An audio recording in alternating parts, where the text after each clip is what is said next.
The hypersexualization of kids in our modern societies is a problem. The fact that videos like this are material that's stressing the same points are being disliked and ridiculed is also a concern. The hypersexualization of society, period, is responsible for sex-addicted drones and plenty of broken homes. Destruction of the general family unit has been achieved by persistently blending sex, love, promiscuity, and cheating in all media formats. From the day that someone is born, they are inundated with advertisements, trying to sell false emotion or lifestyle, as well as unrealistic and mostly inappropriate media messages. Children have become the main target of major corporations seeking to gain loyal customers for life. Not only that, but you could hardly find TV shows or movies without sex blatantly or subliminally. We as girls are being portrayed as objects while being taught to act as such. We are being taught to accept 6-year-olds as sexy on TV shows like Toddlers and Tiaras, where the children dress like hookers from Pretty Woman and pop culture occult icons, not to mention the swimsuit modeling. These girls are going to be damaged for life. The following presentation may help you understand more about this issue. Thank you for watching. This is Sarah Sapphire on ODD TV.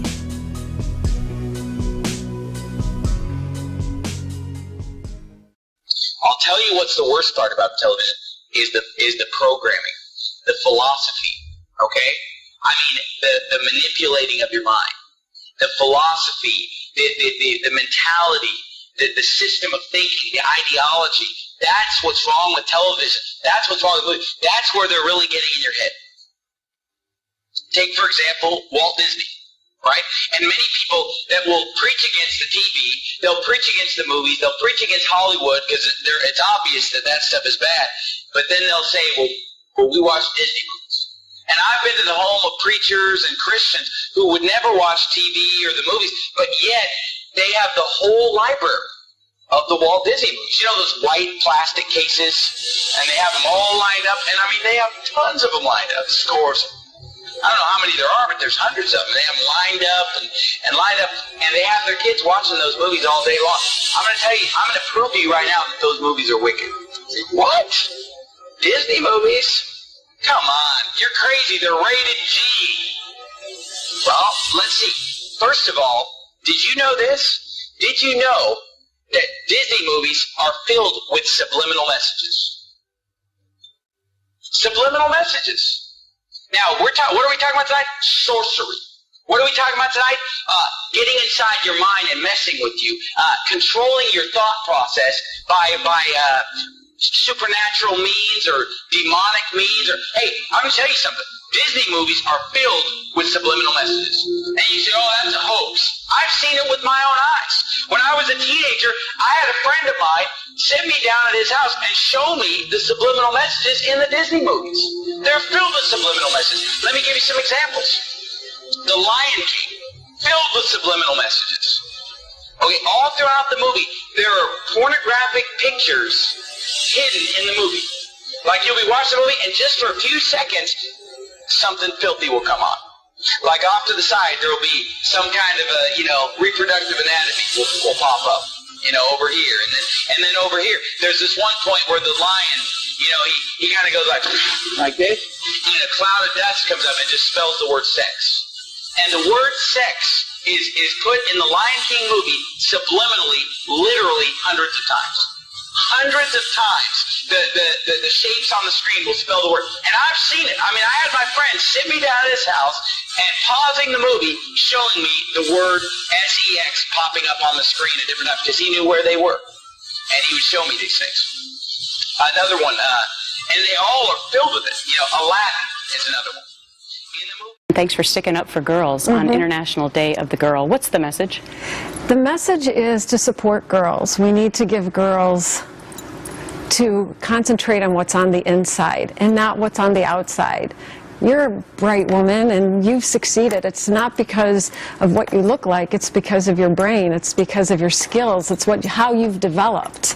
And that's what we need to be encouraging our girls, and we're trying to do this through the Brave Girl Alliance. And what is that? The Brave Girl Alliance, there are 15 women who have come together throughout the world to ask media, retailers, major retailers to provide healthy messages and healthy images for girls.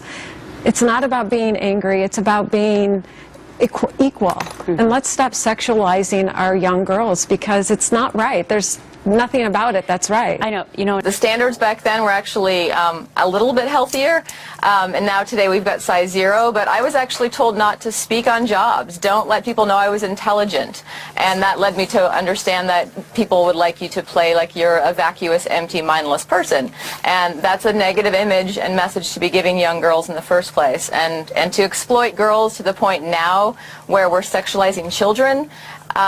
Our children's well-being needs to come before corporate profit.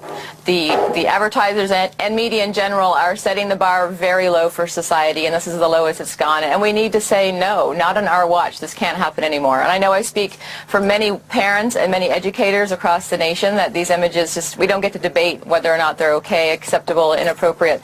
It's children, they're being exploited.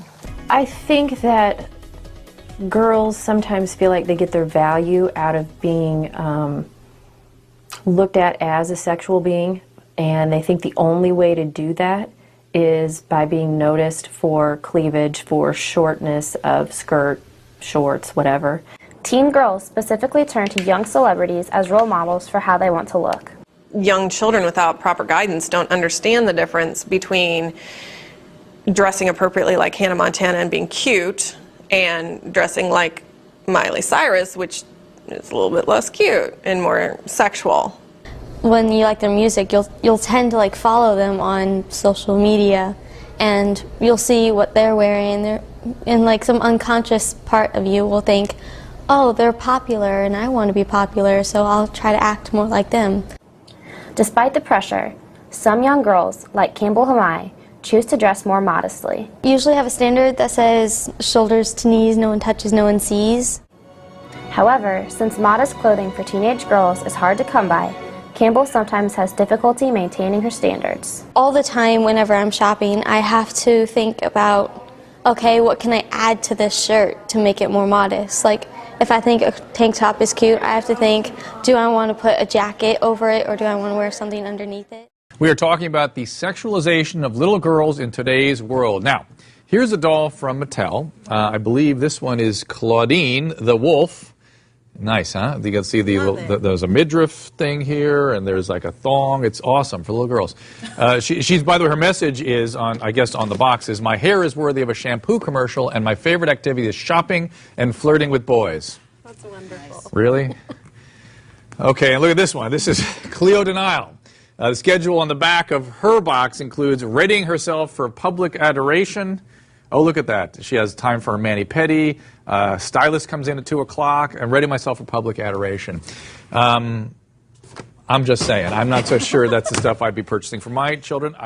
In G-rated animated films, the female characters wear the same amount of sexually revealing clothing as the female characters in R-rated movies, which is pretty horrifying. I mean, what are we putting that much sexuality and, hypersexuality into things aimed at the littlest kids for? There was research that just came out that showed that girls as young as 6 years old have started to self-sexualize. In other words, they have started seeing themselves through the male gaze and realizing that they need to be sexy in order to be appreciated at 6 years old. And this is a very new development. We knew that women and teenage girls were doing that. So clearly, the culture is sending a very negative message to girls and to boys about girls when the female characters are constantly shown in this sexy light. Corporate America has fallen in love with girls like Grace and Olivia, tweens, kids roughly between 8 and 12. They've got tremendous buying power. Tween is a term popularized by marketers and advertisers, an age group defined to sell them stuff, from books and entertainment to clothes. With the tween fashion industry, you're talking about a multi-million-dollar industry. Alex Morris is a reporter for New York Magazine. She recently wrote about tweens and fashion.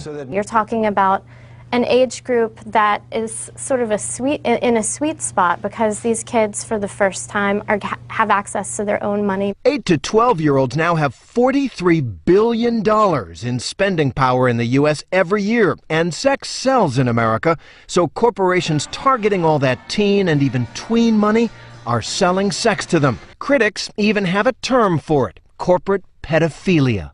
You have a rack of clothing that is appropriate for an 11-year-old next to a rack of clothing that isn't. It's certainly blurring the lines, and it's making it harder for parents to be able to sort of set boundaries. And the entertainment industry isn't making it any easier for parents either. A few years ago, Miley Cyrus was the sweet Hannah Montana on the Disney Channel.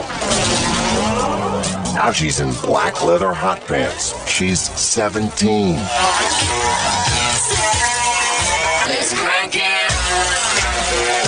Ashley Tisdale of High School Musical is now cranking it up. And Nickelodeon's Amanda Bynes graced Maxim's couple. The easiest way for a female celebrity to sort of transition from being a child star to an adult star, the pathway is through their sexuality. There's new research proving that all this sexuality aimed at younger girls is harmful. The American Psychological Association released a report earlier this year finding that girls exposed to such imagery are more likely to experience body dissatisfaction, depression, and lower self-esteem. The focus on celebrities for young people is so significant, and it's the whole thinking of, if I am famous, if I'm thin, if I'm rich, if I'm beautiful, then I will be happy. The only way to really break that is for people in Hollywood to make a choice, and the actors and the actresses to say, I'm going to choose to not just be an object. I'm going to choose to do things that are for me. I'm going to choose perhaps not to have plastic surgery because I know as a role model what I'm doing to other people. These things that are happening aren't progressive. They're dumbing down people, and unfortunately it's having a lot of impact, because you can see that people are growing up much younger and faster, and yet the things that they should be caring about are being lost because they feel that advertising is telling them what they should be. They should find out for themselves what they should be. The sexiness concern is being, moved younger and younger and younger, and there's even research that shows that, 6-year-old girls are talking about wanting to be hot and wanting to be sexy. It's really normal now for there to be this little discourse, this little conversation that you see among the girls that are sort of playing, and you could say that Barbie is sort of a little kernel of, a little core of that sort of grew and grew and grew. But, the Barbies that were played with in 1965 were not always about how do I make myself sexy, and I look really hot in this, and yeah, you do, and, let's go out and party, and that's a sort of play script that you didn't see little kids having before, and they have it now. I am disturbed about the idea of girls being sexy and then getting to that line of sex. And so they're asked to be very, very sexualized at younger and younger ages, yet then they don't quite know what to do with what they've been given. So here I am, a little sexual object, yet I don't really know a whole lot about sex, and I'm supposed to be sexy for the boy, yet I don't quite know why I want to do that. And so it's really disturbing to me, because these kids are getting into things that are pushing them over a line that they're not ready for, when they actually really should be out playing and they should be having fun and not thinking about this.